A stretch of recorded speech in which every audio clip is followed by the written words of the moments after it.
Hello दोस्तों, कैसे हो आप सभी। आई होप सभी अच्छे होंगे। तो रेलवे ग्रुप डी की वैकेंसी आ गई है भाई। ठीक है, 21 तारीख से फॉर्म, जनवरी से फॉर्म चालू होने वाले हैं। ठीक, तो मैं आज की वीडियो में बताऊंगा भाई कि क्वालिफिकेशन क्या रहेगी, सिलेबस क्या है, एग्ज़ाम पैटर्न क्या आपका, सिलेक्शन प्रोसेस कैसे रहता है। ठीक है, डीवी, मेडिकल, पोस्ट, सैलरी, सब में प्रमोशन होता है कि नहीं, ये आपके लिए बढ़िया पोस्ट है कि नहीं सारी, और एग्ज़ाम के रिगार्डिंग भी आज की वीडियो में बताऊंगा। तो मैं भाई वीडियो में अंत तक बने रहना मेरे भैया। ठीक है, आज की वीडियो में सारा टॉपिक कवर करूँगा। तो फर्स्ट अपना क्वालिफिकेशन की बात कर लेते हैं मेरे भैया। देखो यार, क्वालिफिकेशन क्वालिफिकेशन आपके सामने है कि आप में क्या है। क्वालिफिकेशन 10th है, ITI है और एक अप्रेंटिस, ये तीनों में से कोई भी हो चलेगा। ठीक है मेरे भैया, ये ITI 10th, ठीक है, आपका ये पासिंग होना चाहिए। ठीक है, कुछ मेरे भाई अपीयरिंग है या किसका चल रहा है। ठीक है, ये तीनों चीज़ें तो वो नहीं हो सकता, खासकर अप्रेंटिस वाले, ITI वाले। ठीक है, अगर आपकी मतलब फर्स्ट ईयर या अप्रेंटिस का आपका डिप्लोमा नहीं आया है, ठीक है, तो आपको पासिंग होना चाहिए। ठीक है, अपीयरिंग में हो तो आपका नहीं चलेगा मेरे भैया। ठीक, ये बता देना चाहिए, ये 10th का हाल है। ठीक है, और सिलेबस, ठीक है, तो ये भाई सिलेबस सेम ही रहता है हर साल। ठीक है, ये सिलेबस आपके सामने देखिए मेरे भैया। ठीक, तो इस सिलेबस में क्या है, इस सिलेबस में देखिए, सिलेबस आपका मैं बता देता हूँ। 100 क्वेश्चन आएंगे, सॉरी 100 क्वेश्चन आपके। ठीक है, और 90 मिनट का समय देता है आपको। ठीक है, 90 मिनट का समय देता है।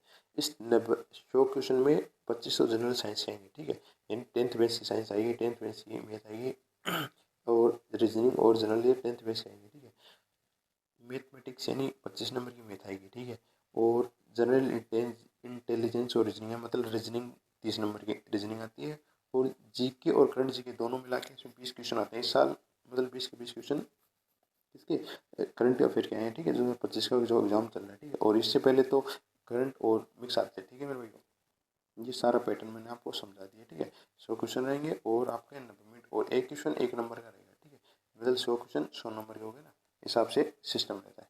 ठीक, आगे चलते हैं।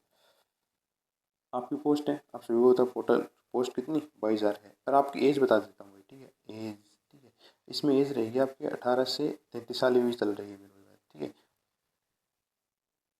और अब ये पोस्ट अलग अलग टाइप की पोस्ट है मेरे भाई, मैंने टिक लगा रखा है इस साल कौन कौन सी पोस्ट है। ये लास्ट ईयर की मतलब जो नोटिफिकेशन उस हिसाब से है। तो देखिए, ये है पोस्टमैन है। ठीक है, जो मतलब जो क्या बोलते हैं, स्टेशन पे जो झंडी लिए रहते हैं ना। ठीक है, आपने देखा होगा, तो वो पोस्टमैन है। ठीक है, और ट्रैकमैन है, जो ट्रैक पे कार्य करते रहते हैं। ठीक है, और स्टेशन ब्रिज ब्रिज होता है, जो रेलवे के ब्रिजों पे कार्य करते हैं, ट्रैक मेंटेनर, ये भी ट्रैक से संबंधित होते हैं मेरे भाई। ठीक है, सॉरी, ये तो ट्रैक मेंटेनर, ये जो मशीनें रहती है। ठीक है, जो रेलवे की मदद, ठीक है, अलग अलग टाइप की मशीनें होती हैं, वो मशीनों में रहते हैं। और कैरी एंड वैगन, CAW मतलब कैरी ऑन वैगन, मतलब जो जहाँ पे रेलवे का सामान लोडिंग अनलोडिंग करना होता है, वो CNW का रहता है। ठीक है, PVA का होता है, जैसे सिग्नल होता है साइड में, वो PVA से संबंधित है। ठीक है मेरे भैया, थोड़ी लंबी वीडियो जाएगी। SNT, ये सेम एक ही बात। सॉरी, PVA ये रेल से संबंधित कार्य है। ठीक है, जैसे पटरियों का रख रखाव भी PVA वाले करते हैं। असिस्टेंट SNT, ये सिग्नल एंड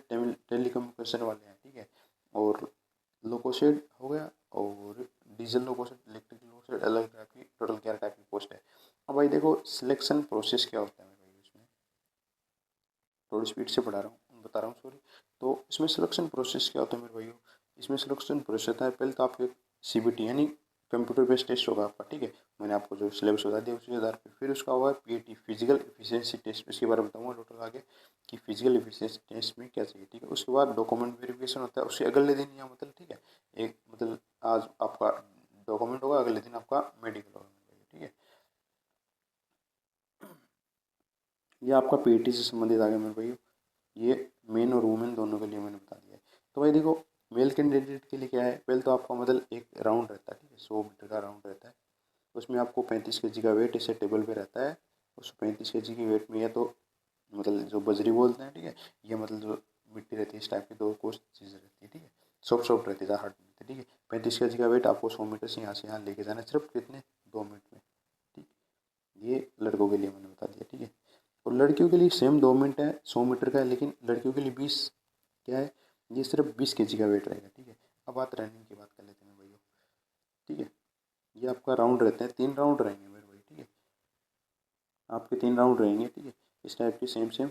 और ये तीनों तीनों ज़्यादा मैक्सिमम 3 राउंड रहते हैं, किसी जगह ज़्यादा भी रहते हैं, ठीक है। 333 मीटर के राउंड रहेंगे आपके। तो आप अगर 1 किलोमीटर की रनिंग रहती है आपको, ठीक है, 1 किलोमीटर की रनिंग रहती है और आपका लड़कों का टाइम कितना आता है, 4 मिनट 15 सेकंड रहता है, ठीक है। मतलब 1 किलोमीटर की रनिंग में 4 मिनट 15 सेकंड प्लस चिप वाला सिस्टम चलता है, ध्यान रखना, ठीक है। लड़कियों के लिए रनिंग वही 1 किलोमीटर है, लेकिन उनको समय ज़्यादा दिया जाता है, कितना, 5 मिनट 40 सेकंड दिया जाता है, ठीक है।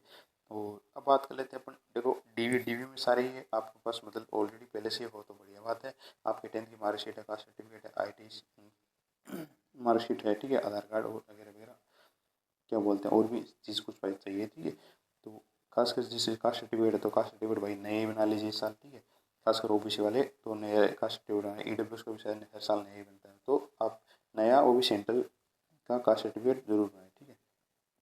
और रही बात आपका मेडिकल, तो मेडिकल देखिए ये अलग अलग है, A2 A3 B1 B2 C1 C2, इसके लिए मैं अलग वीडियो बना दूंगा कि क्या क्या सिस्टम होता है मेरे भाई, ठीक है। और आपकी देखो सैलरी मेरे भाई देखो, अब पॉइंट्समैन ट्रेकमैन इनकी ज़्यादा रहती है, ठीक है, ब्रिज वाले को पोस्ट, ठीक है, क्योंकि रिस्क वाली पोस्ट है तो इनकी सैलरी मान लो 45,000 के आसपास, 40 से 45 चली जाती है, ठीक है। मिनिमम होती है भाई 30,000, तो कम से कम, ठीक है, तो 40 से 45,000 आपकी जा सकती है। प्लस टी अगर मिलता है तो वो भी किसी किसी की सैलरी ज़्यादा भी चली जाती है, ठीक है मेरे भैया।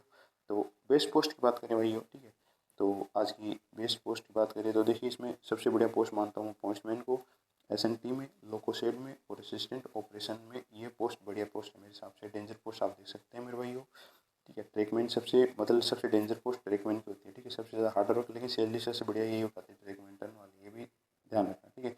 उसके बाद कैरियन वैगन वाले, ठीक है, इसमें सैलरी ज़्यादा खास नहीं होती आपकी, ठीक है। ब्रिज वालों में ट्रैक मशीन, इसमें थोड़ा ये अच्छा बनता है, इसमें सैलरी अच्छी होती है।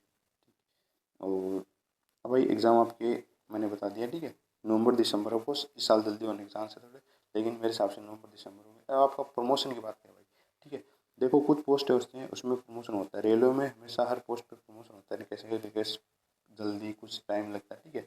तो ये प्रमोशन होता है 10 साल के अंदर, तो आपका प्रमोशन फिक्स है, ठीक है। आपका ये रेलवे कह के चलती है कि 10 साल के बाद आपका प्रमोशन पक्का होगा, कुछ हो ही चाहे नहीं हो। और भी एग्जाम के चांस रहते हैं भाई, ठीक है, GDC LDC ये वैकेंसी आती रहती है, प्रमोशन कोटा की भी वैकेंसी आती रहती है मेरे भाई, ठीक है। तो आपका मतलब जो भविष्य है वो रेलवे में अच्छा खासा भाई, खासकर ग्रुप डी को हल्का मत ले मेरे भाई, तो आज की वीडियो में इतना ही, बस एक रिक्वेस्ट करूँगा भाई, ठीक है, कि आप चैनल को सब्सक्राइब जरूर करें मेरे भाई, ठीक है, और भी वीडियो आपके लिए लेके आता रहूँगा।